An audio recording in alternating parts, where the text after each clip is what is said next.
So Coffeezilla, guys.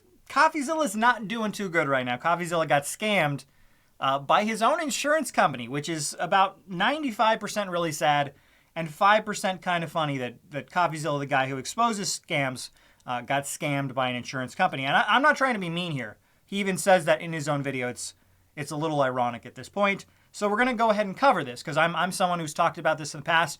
If you don't know the whole situation, Logan Paul eventually he sued Coffeezilla for his coverage of his CryptoZoo project, and that broke about a month ago. I made a video talking about it. In that video, I said Coffeezilla doesn't really have much to worry about because he has media liability insurance or errors and omissions insurance, and that's going to cover him for the lawsuit. All you do is file a claim with the insurance company. The insurance company pays for the lawyer to defend yourself in court, and if you lose the case, usually they will pay out up to $1 million in damages if potentially you lose the case. So there's not really much he needed to worry about, but it turns out that's not the case, right? He released a video the other day on his main channel, Coffeezilla, talking about Logan Paul sued me, and he goes over the whole lawsuit, and he goes over how I agree with him that it's a frivolous lawsuit, and really the only reason Logan Paul did this, in my opinion, was because Coffeezilla was looking into a new company that Logan Paul is now involved in that also might potentially be a scam. And he gave Logan Paul 24 hours to respond, and within those 24 hours, Logan Paul eventually sued him. So it seems like Logan Paul was just trying to silence him. That's the main point that Coffee was making in his video on his main channel, Logan Paul Sued Me. But he talked briefly in that video about how his insurance company was not going to be covering the claim of the defamation against him, and so he has to pay for his lawyer out of pocket, right? And so he actually launched his store with a couple of different shirts. I'll have that link below if you want to support Coffeezilla. You can buy one of his shirts, or you can sign up for his Patreon, and that would obviously really help him in his defense with his very expensive lawyer fees that are going to be coming up. But in that video, he talks about how he's going to be making another video on his second channel, Voidzilla, covering why his insurance company decided to back out and not support him and not defend him in that. And we're going to go ahead and cover that in this video. So let's go ahead and take a look at this video on the Voidzilla channel, and I'll give my opinion on all of this because I talked about errors and omission insurance a lot. And a lot of people have been messaging me and they're like, hey, Scott, you should really look into your policy because this happened to Coffeezilla. It could happen to you. I'm not too worried it could happen to me. Obviously, I'm going to look over my policies again because of what happened, but I'm not too worried about this. Now, what's interesting is if you actually go down to the comments on the video, one person actually commented about me, says, I'm a little worried about Scott Schaefer now, which I appreciate that comment. But right below him, someone says, Scott Schaefer is a commentator, not journalist. Scott is a clown. And I really don't appreciate that comment at all. Yes, it is true I did go to clown school, but I dropped out before I got my clownology degree, so I'm not officially a clown. I resent that comment. That wasn't very nice of you to say. Now, let's go ahead and get into the actual video, and I'll give my opinion. I actually know some behind-the-scenes stuff about what's going on with some of this, so I'll give my opinion on some of the things that he says in this video. We should have been covered up to $1 million for this lawsuit against Logan Paul because we have what's called media insurance or errors and omissions insurance. You can get insured for that. You can get insured for defamation. And we've actually used the same type of defamation insurance or errors and omissions insurance to cover ourselves before and successfully done that. This time we thought it would be no different. All right, so he talks about how he's used his errors and omission insurance to cover himself in the past. And I've seen other people talking about how, this whole errors and omissions insurance is a complete scam. It didn't cover him, all that stuff. And we'll go into, he'll talk about later why it's a little different. But he's successfully used this in the past, which shows that it is useful. And we'll get into it. Like I said, he changed policies, which is why I think this happened to him. But I'm not too worried about my insurance, and this insurance does work. You can, for example, the whole Amber Heard story. She sued her ex-husband Johnny Depp. She ended up losing and had to pay a bunch of money. She had errors and omissions insurance, and the insurance company covered all of that. Like I said, the Fox News, they got sued for making the story about the voting company. They were making some claims that they couldn't back up on their channel about the voting company in the 2020 election, and they ended up getting sued and having to pay millions of dollars. Errors and omissions covered most of that for them. So it does work if you get a good policy, but like we'll find out in just a minute, the insurance company, they care about their best interest. They don't care about your best interest. So it's it's on you, whatever insurance you have, whether it's car insurance, health insurance, media insurance. You need to read through the entire policy and understand exactly what you're getting coverage for. Because as we'll see in a minute, Coffee didn't do that. He ended up getting screwed by his insurance company. And many commenters knew that I had insurance, and they said, hey, he doesn't need it. Don't worry. He's got this errors and omissions insurance. I was like, yeah, you're right. That's true.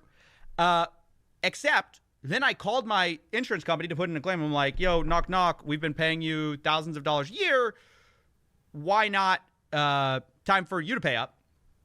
And they promptly called back. They're like, actually, no, we're not going to do that, because in the fine print of our policy, your new policy, we've excluded ourselves from defamation claims.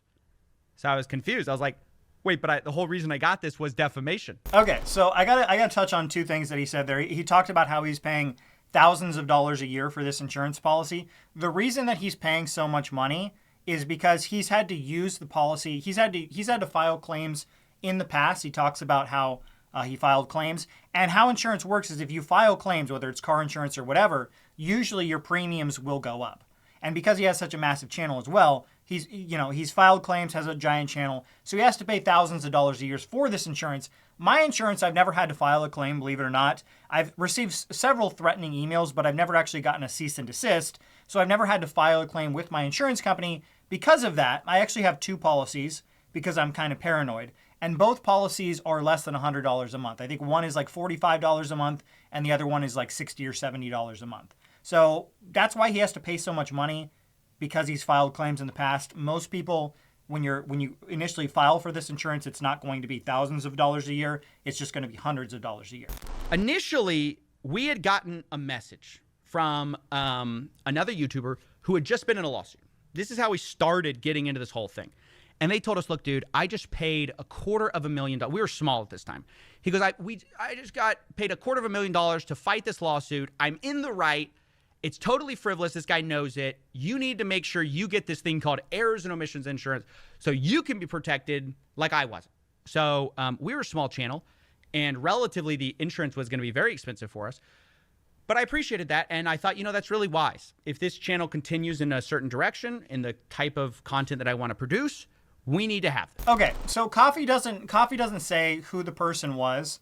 He just says, another YouTuber reached out. He doesn't say the name of it. I think I know, I'm like 99% certain who this person is. I don't want to put words in Coffeezilla's mouth, but I think I know who it is. And this same person contacted me as well. And I'll tell you who it is. Now, when I tell you who it is, you're going to get a little upset.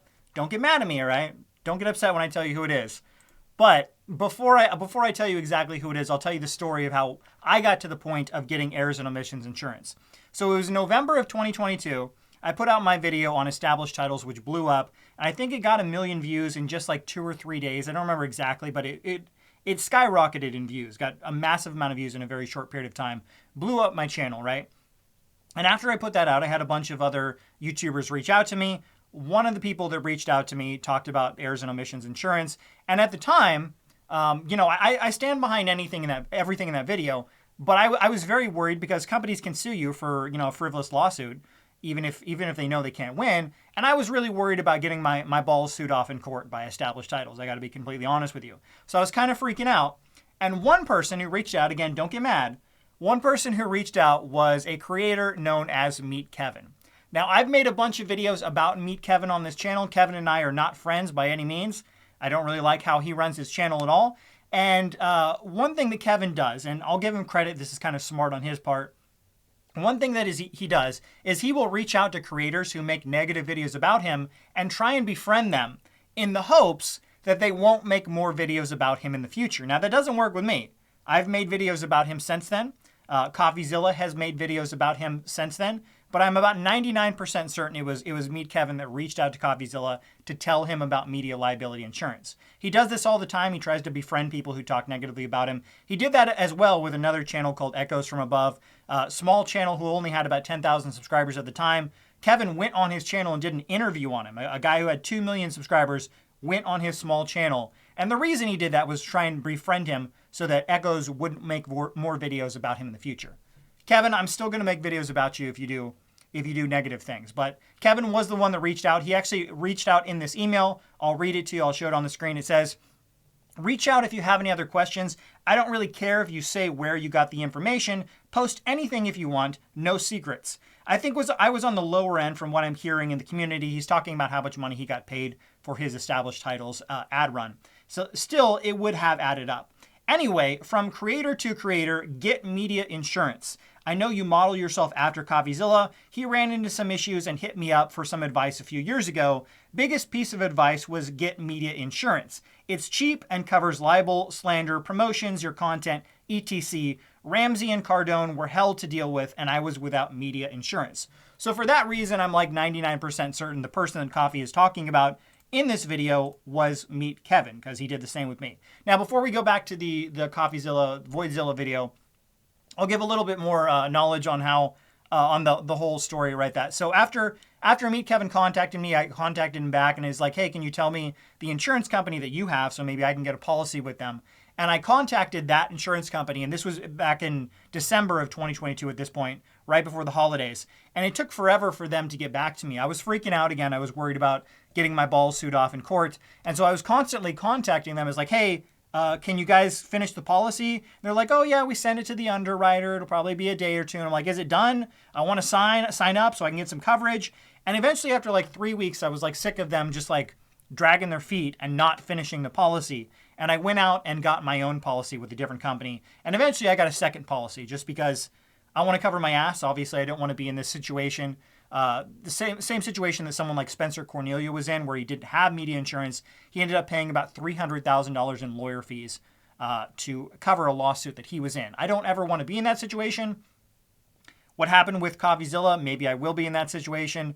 But from the two policies that I do have, I don't think that's going to happen. I have actually read through them. One thing that's interesting is initially when I filed for one of the policies, I called them on the phone. I was like, I'm looking for errors and omissions insurance. And they're like, oh, all right, cool. We'll set up a policy for you, right? They sent me over a policy. I signed it. I started paying for 2 months. About 2 months later, they send me an actual piece of mail, and I'm reading through the entire policy one day. And I realize this isn't errors and omissions insurance. This is workers' compensation insurance. They had signed me up for the wrong program. And so I had to call them up and it was like, I want errors and omissions insurance, not workers' compensation. And they ended up switching me to the correct insurance. So you do have to watch out for yourself because these insurance companies don't really care. But let's keep going with the Voidzilla video. At one point, the insurance company we had been using says, okay, you know what? We actually don't want to do this anymore. For whatever reason, you're not being renewed this year. So we go to our insurance broker and we're like, okay, what do we do? He's like, well, I can shop you around a bunch more policies. What do you want? And we're like, well, we just want similar coverage. Finally, he comes back. He goes, great news. They're going to do it. And we're like, oh, awesome. Is it more expensive? He's like, yeah, it's like 40% more expensive. We're like, we don't care. That's fine. We'll pay it. So he goes, great. Sign this, whatever. And we're good. So we sign it and we're like, great. Little did I know, these guys had put a special exclusion, 2 exclusions actually that are relevant. The biggest one in this policy was on page 31, and it said, we are excluded from covering. It's all these things they won't cover. They're like, we won't cover defamation.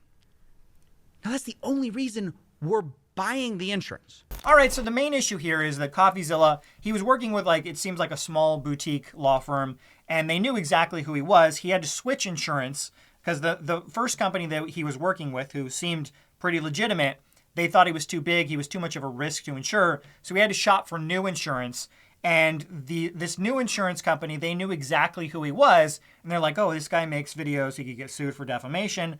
Let's sneakily put in the page on the 32nd page or whatever that if you get sued for defamation, we're not actually going to cover you, right? Now, to me, that seems incredibly deceptive. And to be honest with you, could potentially get that law firm that he's working with in serious trouble. Now, if you actually look at the comments on this video, there's actually several comments from people who claim to be, you could say anything on YouTube, so it's not necessarily true, but there's people who claim to be insurance lawyers One of the guys says, insurance lawyer here, make a claim against your broker's E&O policy. It's their job to understand your business coverage needs and your coverage expectations and ensure that you either have that protection in place or are making an informed decision to purchase a policy without it. This is on the broker, right? And I agree with that, right? At the very least, Coffeezilla should, make it very clear to the law firm that he was paying thousands of dollars a year for. This is not what I paid for. You need to either cover me, or at the very least, you need to pay me back all of the money that I paid you for this coverage that does absolutely nothing. Now, to Coffeezilla's credit, he doesn't actually name the insurance company. I think that he should. If this happened to me, I got to be honest with you, I would be extremely petty, and I would make sure everyone knew which insurance company it was that screwed me over, right? I think, I'm not going to give any advice here, but in my opinion, if this was my case, I would probably be like, hey, I'd contact the insurance company. Hey, I have a large channel, like 3 million subscribers. You should at the very least pay me back because you weren't actually giving me what I was paying for. Or, I may have to talk about you on my channel. So hopefully he can at the very least get back the money that he was paying to this company, because this company completely ripped him off, right? And it's making the entire industry around errors and omissions insurance look bad, because now other creators are going to see this because he's the biggest name out there. And they're going to be like, what's the point of me getting errors and omissions insurance? Because it's not going to cover me. Coffeezilla got screwed over, right? And I don't think that's the case in the majority of cases. It's just this specific company that knew exactly who he was, and they wrote him a policy to protect themselves, not to protect him. Now, I'm not going to announce the companies that I work with, but these are large insurance brokers that write policies for many, many people, a lot of people in the tax business who are doing taxes for other people. If they screw up someone's taxes, they could get sued, right? And so they do a lot of these types of errors and omissions types insurance. And like I said, I have 2 policies. I think I'll be completely fine, but after this whole story, I'm definitely going to be going through and reading both policies again to make sure that I do actually have defamation coverage, because obviously I don't want this to happen to me, what to happen to Coffeezilla. But let me know in the comments below what you think about this whole story. I think that hopefully Coffeezilla can at the very least get the money back that he paid to this company. If he tells them, I may talk about you guys if you don't pay me back. Hopefully he can at the very least get his money back. But in the meantime, if you want to support him, I'll have a link below to his Patreon and his store where he's selling t-shirts to fund his lawyer fees. If you want to support him, I definitely recommend you check that out below. Thanks for watching.